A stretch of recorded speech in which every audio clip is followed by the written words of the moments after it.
What's happening, bunnies? And today we are jumping into a really cool Divinity Mage gameplay where we're actually up against Divinity Mage. We're trying something that has been meta since the beginning, I think, of Auto Chess, which is Beast Warriors. So we've got a very nice Poisonous Worm up against a Divinity comp. So let's see how that plays out. I hope you guys enjoy the gameplay, and if you do, don't forget to drop a like and hit that subscribe button. Thank you guys for all the support, and we'll catch you in the gameplay. Enjoy. What's happening, bunnies? Welcome to a awesome gameplay, which is a old school favorite. I think this composition has been running since season 1 of this game, and it's been stable throughout. I don't think it's ever been a composition that's not usable, and that's Beast Warrior. So I generally have focused more on going 9 warrior when I do go warriors, or in the past I've gone Beast Druid. So this is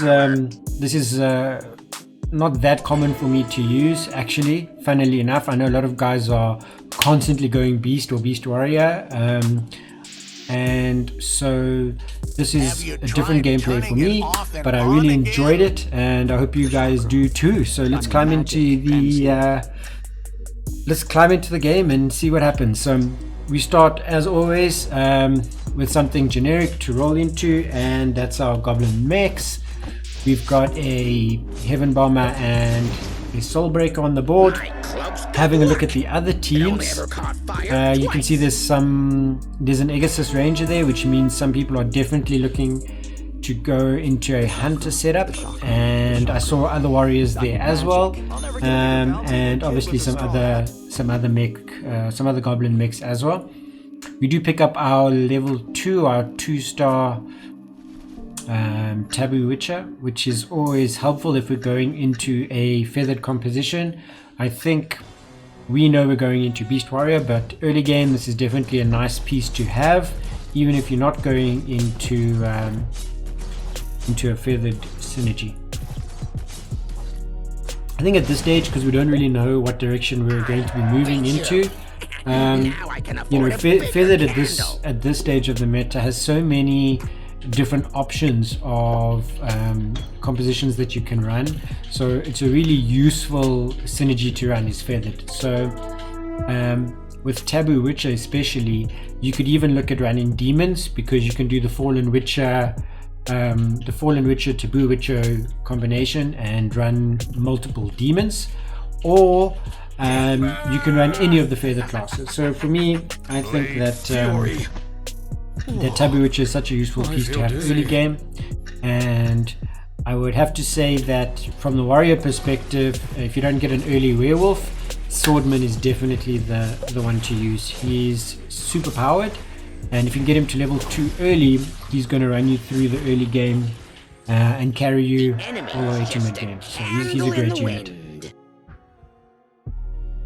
Cool, so we've got some other taboos there. We've definitely got some guys running feathered. I saw some other druids sitting there as well. I think it was Vespacia, I'm not sure. But that's definitely going to be a druid setup. And we get our early werewolf as well. So this is a good opportunity for us to put on our warrior synergy, our 3 warrior synergy. And by having, I think the ultimate would have been if we got a Tusk champion as well, so that we got the beast synergy going. But we'll definitely take this 3 warrior synergy. It's a nice strong team to have early game.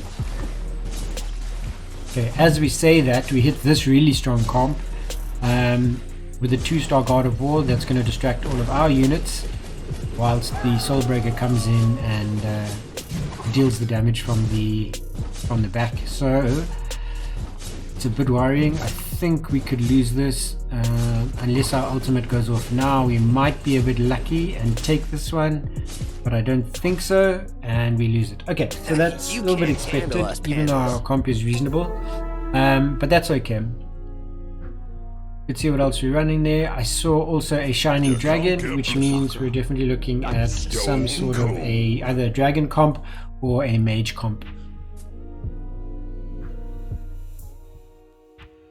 Okay, so at this stage I'm debating what to get rid of, and I think I just wanted the 5 I wanted 5 econ so I could level up, because I'm in a reasonably confident position that we can move into win streak here. So I think the decision, because we had the werewolf, I think the decision was to spend a little bit of extra cash just to get that level up going, so we can step into a slightly higher advantage. That being said, a lot of the other guys already did that as well, so it's more than just to stay with the times. Okay, Beasts Unibrain also got some stuff happening there, but 2 Abyssal Crawlers, so I'm assuming they're looking at potentially moving into an Assassin build, which could be interesting as well. And here we get a Tusk Champion, so that's definitely something for us to pick up. You can't get caught if you leave no witnesses. We pick up the Shadow Crawler, and I think the reason we do that is in case we move into a feathered comp. If we go into feathered assassin, etc., Shadow Crawler is a key piece, and we already have the Taboo Witcher on there. So if we're not getting any of our warrior units, the Shadow Crawler is a key piece for us to have. It's also a 3-cost unit. So this is Vladtik. He's on a losing streak, so we are expecting to. And you can see we beat YOLO there as well. And YOLO is in first position. He was in first position, and we were facing him on his board, and we beaten him there in a decent fashion. So quite happy with that.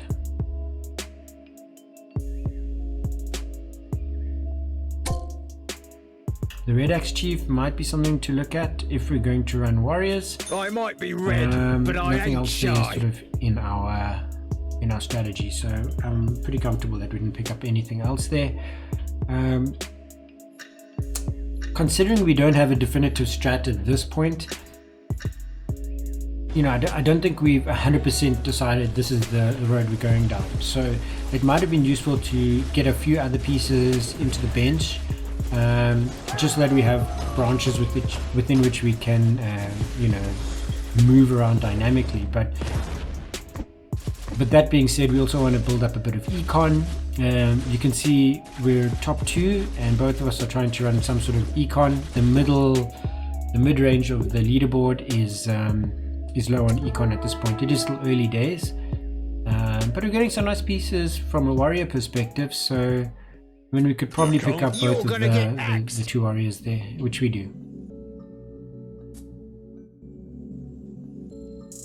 Okay, we're now contemplating whether or not we're going straight into Warrior Sin, and it looks like we are, because we don't pick up the Whisper Seer. If we were going to contemplate going into any feathered synergy, we would need the Whisper Seer as one of our druids. And I think the reason we sold that was that we could get to 19 econ, because then if we get the win now, our interest will increase to 2.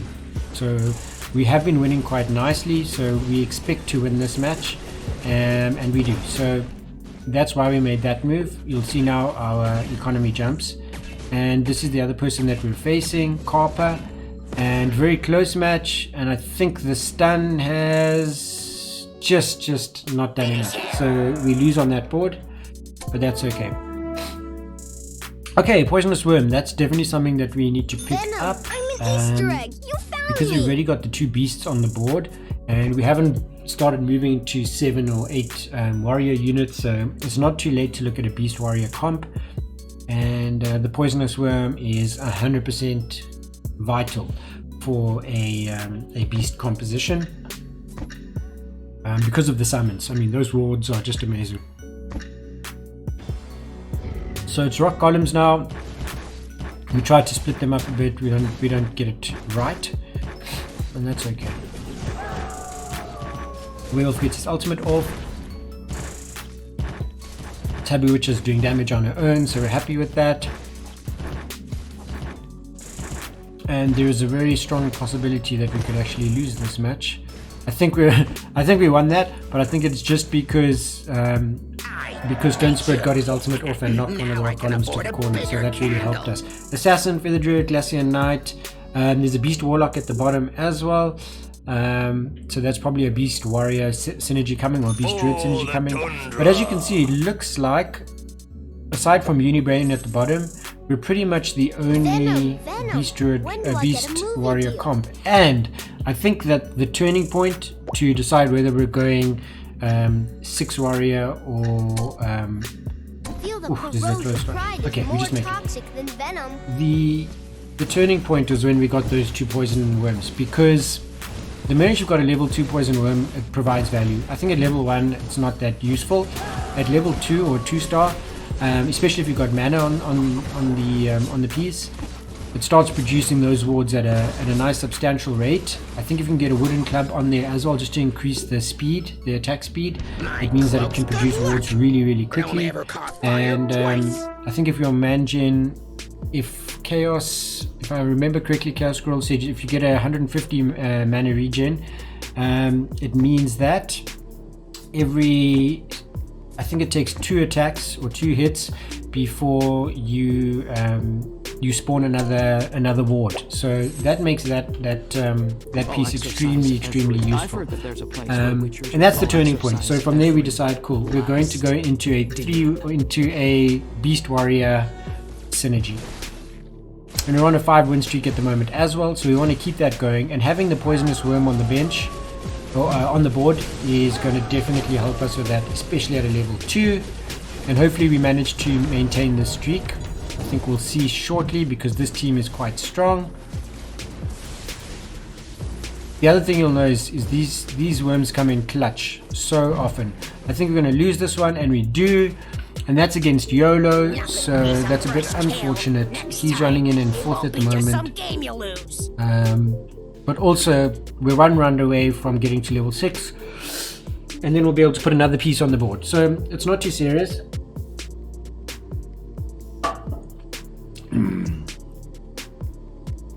Yeah, it's not too serious.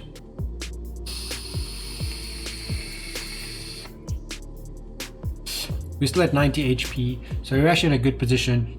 Our econ's in a reasonable space. We're about to hit level 6, and we also get our level 2 Tusk, which is great. And we'll probably put that on the board. I would think we might replace Swordman, but now we've got a werewolf, which means we can use our strange egg. Strange eggs are so great to hold late game, but you don't want to keep it on your bench for too long. I mean, it's a lot of cash that's sitting on your bench, and if you've got a unit that you could really use it on, I spend it. I know a lot of people will debate me on that one, but I think a werewolf is sufficient at this stage just to get us back onto a winning streak setup. And by having the 2-star poisonous worm and the 2-star werewolf, it means our summons starts taking over, and that's what makes Beast so powerful, is the volume. It's all about volume. It's about hitting them with, obviously with the synergy, your attack increases, and it increases for all summoned units. So that means that if you can get more pieces on the board, which is what's happened here, you can see we've got extra werewolf summons, we've got a whole lot of wards, and those are all inflicting extra damage for us. So that's exactly the idea of Beasts. If you're running a Beast comp and you're not getting summons, you're not getting the full value of that synergy.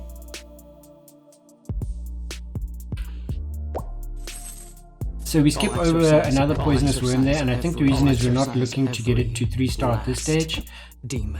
We instead get the level 3 taboo, which again is not generally part of this comp, but I had it from early stages, and I've been fortunate enough to roll a lot of those units, so why not pick them up? It gives you the 3-star, and that's actually going to help carry us through this early to mid game, this sort of mid game-ish section.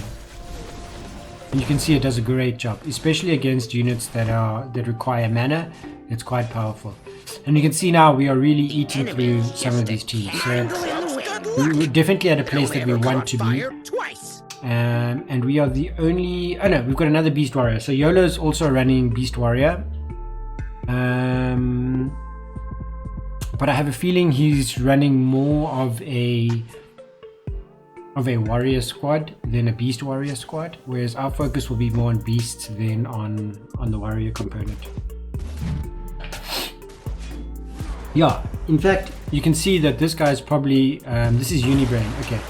No, this is YOLO. So YOLO is looking, you can see he's got spirits on the bench. So he's probably looking to go into a late game mage comp. So he's definitely not running Beast Warrior. He's got the spirit, he's running a Spirit Warrior mage comp for late game. You can see that by his bench. So that's fine for us. It means that the availability of beast units should still be okay for us in the pool. Okay, Wolfpack comes along, and once again, I don't have a look-see. I should definitely move that worm. Instead, I pick up another warrior. Might not have been the best plan. I think I noticed it quite late, so I try and move some of the pieces to the back line to save the worm. And it was just enough. You can see it was just enough to do the job. So that's cool. That positioning actually worked out, so quite comfortable with that.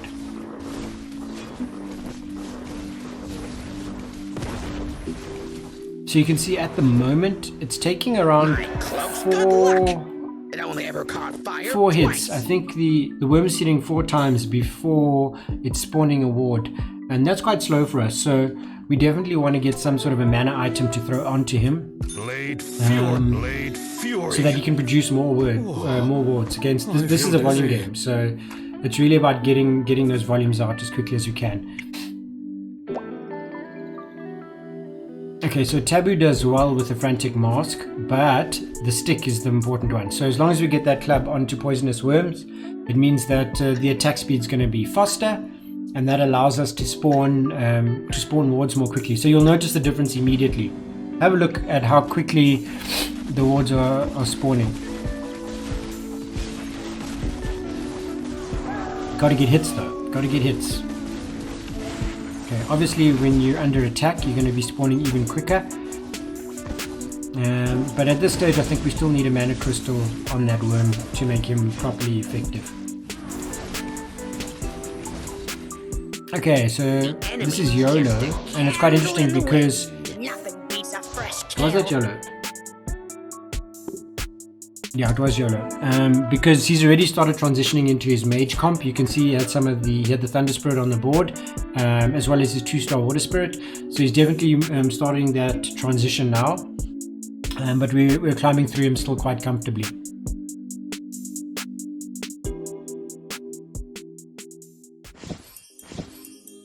Okay, so we decide to level up.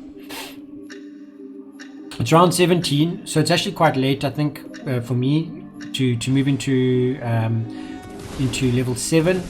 By 21 we want to be on level 8, so that only gives us 4 rounds to create some economy. But because we're winning quite nicely, I think that we should be going on to a streak soon, and that'll allow us to definitely get that within those 4 rounds.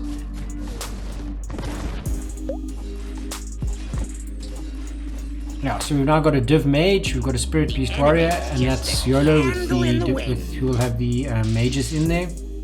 A Beast there at the bottom, Glacier Knight. So we're quite happy with where we are, simply because we're not going to be overly contested when it comes to Beast Warriors. What we do want to do is probably get a 5th warrior in there. We need to make a decision. Do we go... We can actually go 6 warrior... I think we can go 6 warrior and 6 beast. I'm just trying to do the math here, because you've got Tusk and you've got Werewolf, who are both beast. So that eliminates 2 of those counts. So it's just Poisonous Worm, Razor Claw that we still want, Lord of Sand, and potentially Unicorn. I don't know. Let's see how it goes. I'm pretty sure we can actually get all of them on the board. We shall check it out.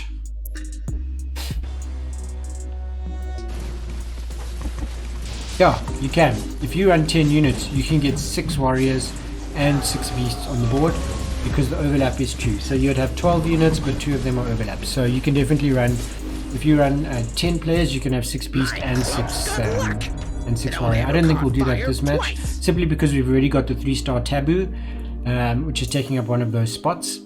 So it would be unnecessary. Let's set out on a new voyage. Okay, a little bit surprised we didn't take the Lord of Sand. We have already got 5 warriors on the board, and Pirate Captain will probably be our 6th. Yeah, we've got a Divinity Assassin, so we've got an Assassin team happening as well, but we should be okay there. Alright, so we've got Unibrain, he's at the bottom of the log at the moment. And I'm not sure what comp he was running, to be honest. It looks like a bit of a mixed comp. I think he also had beasts going at some stage. Cool, we run over Umnov 277. We run over him quite nicely on his board, and he's in second place, so that's good. That's good news for us. We're now on the 5-win streak, and we're in a good position because we still have quite a few plays left over after each match, so we're winning convincingly, and that's the most important.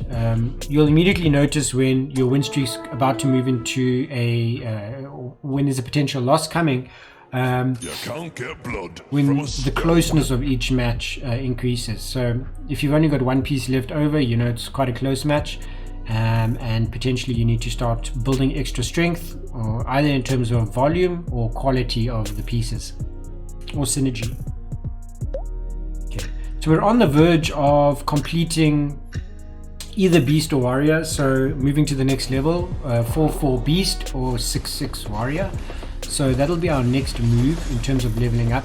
We have reached 50 econ, which is a good place to be, and so we're not going to spend cash now because it's a creep round, which means that next round we could actually we could level on curve next round just to maintain a win streak,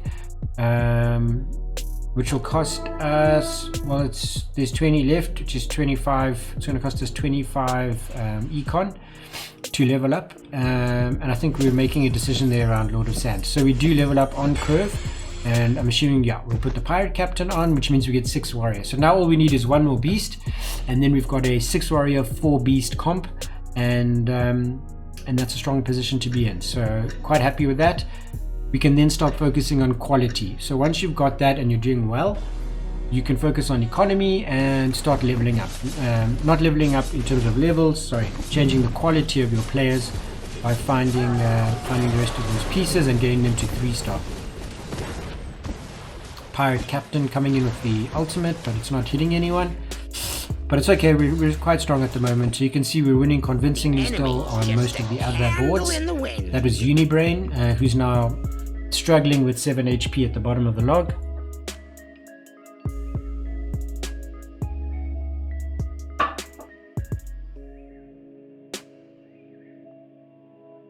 Okay, so half the players have leveled up to level 8, the other half are still sitting on level 7. We don't need an Abyssal Guard now. We've already got 7 units. I think the only reason we would potentially swap out one of these warriors is if we get maybe a Doom Arbiter would be great. We've already got the Pirate and the Werewolf, so it's really just the Doom that's left to play, and maybe a Rogue Guard, but I mean that's late game, so I'm not too concerned about that right now. Plus we're not running any demons, so his ultimate's not going to benefit. It's going to benefit that much, but he is a good piece on his own either way. I mean, he is a 5-cost piece, so he must hold some ground as an individual piece. My earphones keep falling off.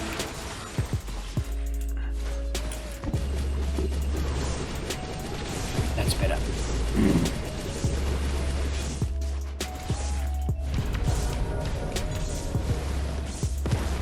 Okay, so this is YOLO, and you can see there our wards coming in clutch. So that's our poisonous worm pulling through and showing the business.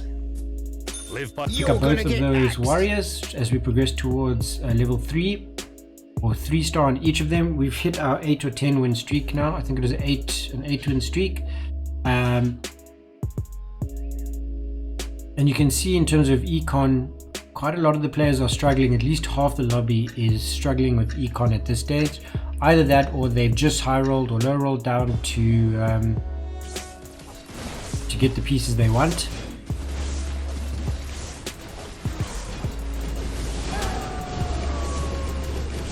And this looks like quite a strong team comp that YOLO is running at the moment. That level 2 swordman's doing the business, the water spirit as well. Yeah, I must tell you that was closer than I would have liked it to be. Luckily we had the level 3 taboo. My cloak's good luck. It only ever caught fire. Strange though, because we were much stronger on the other board. Here we definitely get our razor claw, so we must pick that up. We must pick up. Actually, I'm not sure if we need the poisonous worm, but it would be great. We spend a couple of bucks towards our level up, and this will be our 4th unit. So once we get to level 9, we can then put on. Yeah. We can then put on our razor claw.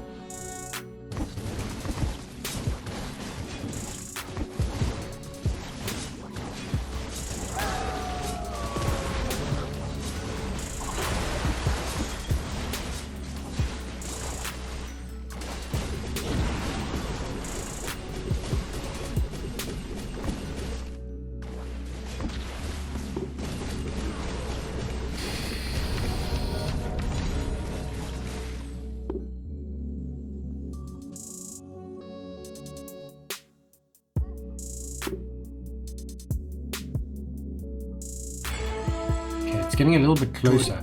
We do have a creep round now, and we're pushing towards 3-star. We only need one more stone spirit, so I think we could level up on curve here, but it looks like we make the decision just to stay at 50 because it is a creep round. So let's take that guy back on the bench. After the creep round, I think it would make sense for us to level up to level 9. I think that's probably the best move. Let's get the Razor Claw on and get our 4/4 Beast Synergy. That'll increase our attack quite nicely, and it'll make the effectiveness of the werewolves and the poisonous worms much higher with those summons. Plus, if we get Razor Claw on, his panda is going to be super strong. Even though it's level 1, he's always going to be a good carry. So let's get him on the board. You can't hold a candle to my power. Our win streak is strong now, so we're in a dominant position at this point in time. The problem is we know we have mage synergies being run, and mages are an in-game battle. So once they reach that point where they become quite strong, they're going to be a force to be reckoned with. So we need to make sure that we are ready for that, because once they start on their winning streaks as mages, it can become quite tricky, even with a warrior team, to overcome that sort of that sort of nuking power. We do have a taboo witcher, so if we get a teleport dagger, we'll definitely put it on him so that he can attack the squishy mages in the back end. But let's see how that goes when we get there. This is a Glacier Knight comp that Maestro is running, and it's pretty strong, but we are walking through it quite comfortably. Doesn't seem to be an issue there.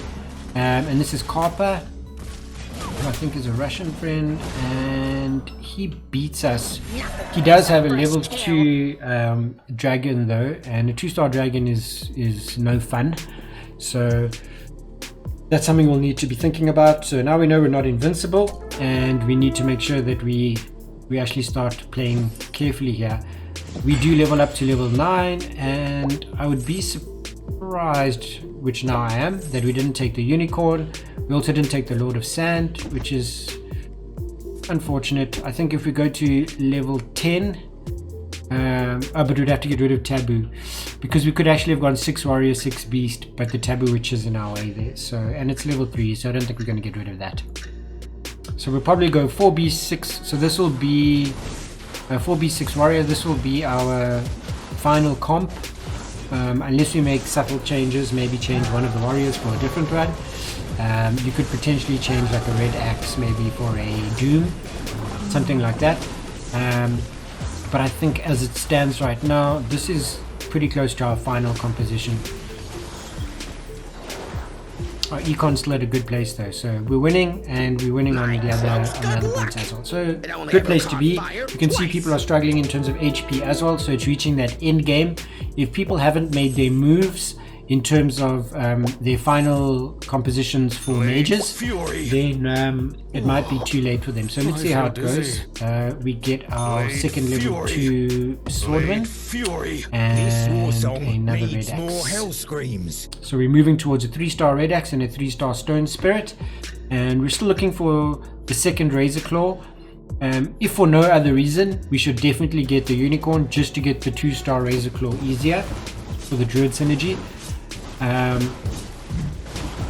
Okay, and here we have, I don't think we faced this guy yet. This is the assassin build, and he's got a 3-star abyssal and a 3-star shadow caller, which are 2 very strong pieces.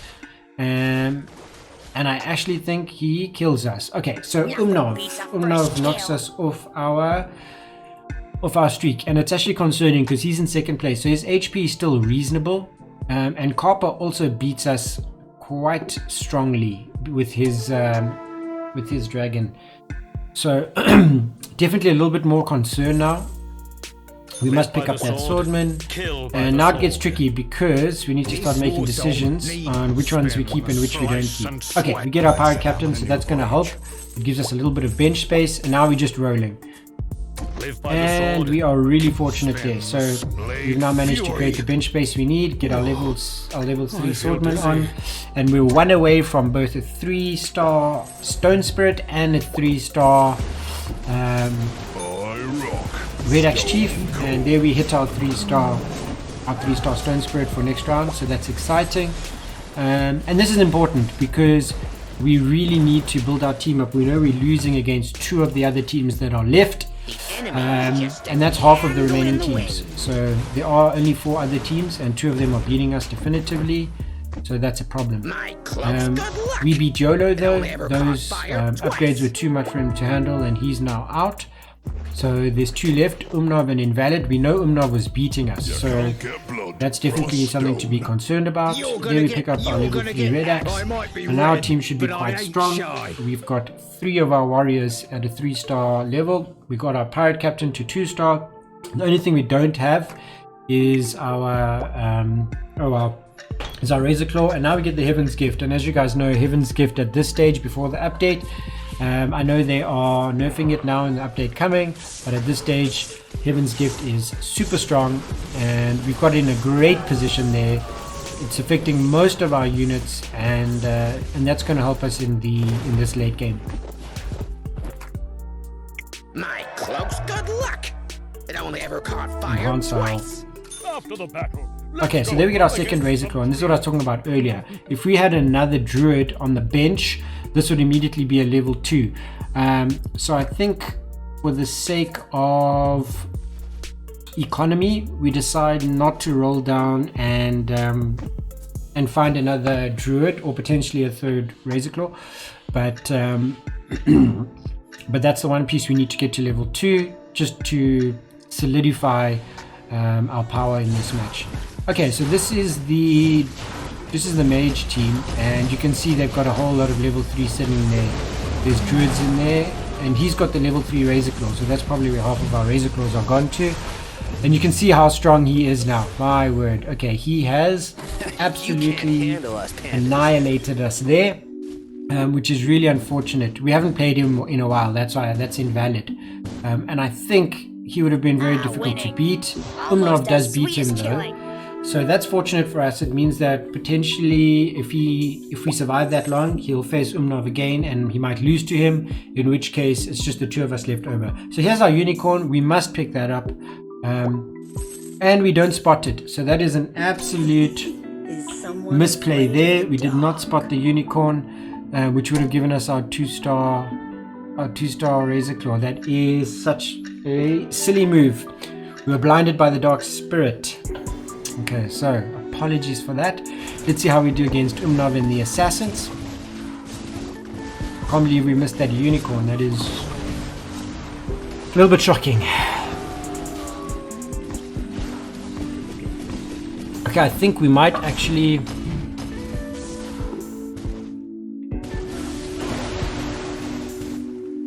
Oh, this could be troubling. If that abyssal crawler doesn't do the justice here, then we're going to be in a difficult position.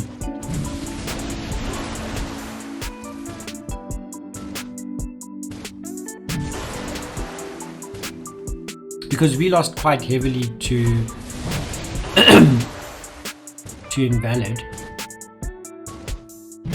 So we actually want Umnov to win this match or this round, but it doesn't look like he's going to. I think it's going to be a draw because this Abyssal is just way too strong with his ultimate, and it is a draw. Oof, so now it gets tricky.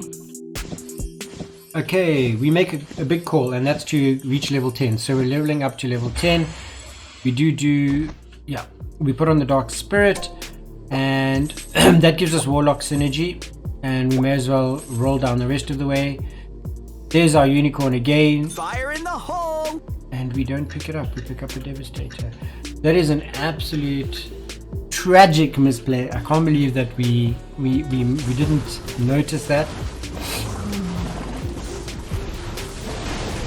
We could have had a level 2 Razor Claw by now.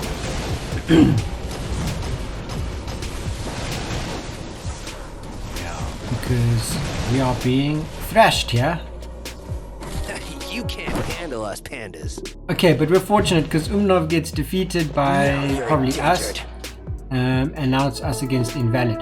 That being said, though, we would have preferred to play against Umnov because Invalid is our is our difficult comp to fight against. There's a Warpwood Sage as well. If you don't pick that up, then we're just completely incompetent. And I think we're going to sell the Devastator now and hope for a level 3 Razor Claw. That was quite silly play, so I didn't even notice that now until I'm rewatching this match. It's a little bit shocking. Okay, we were going to reposition there. I think we change our mind because we still have some HP to work with. So we've got 1 or 2 rounds within which we can focus on positioning and get our items sorted. So we have a lot of items that we picked up there, and we're going to need those because, as you can see here, this match is super close on our board. I don't know how it is on his board. We're going to check it out now. So we lose quite heavily on our board. Another win? And he obviously wins on his board. So now we need to make some changes. I am inevitable. Okay, it is Black Dragon now. So we've got a little bit of time to work with, but we can't afford to lose as heavily as we are. So we go for the reposition.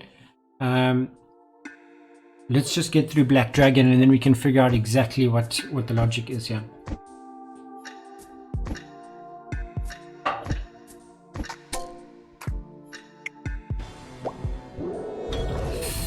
Okay, we can start managing pieces now.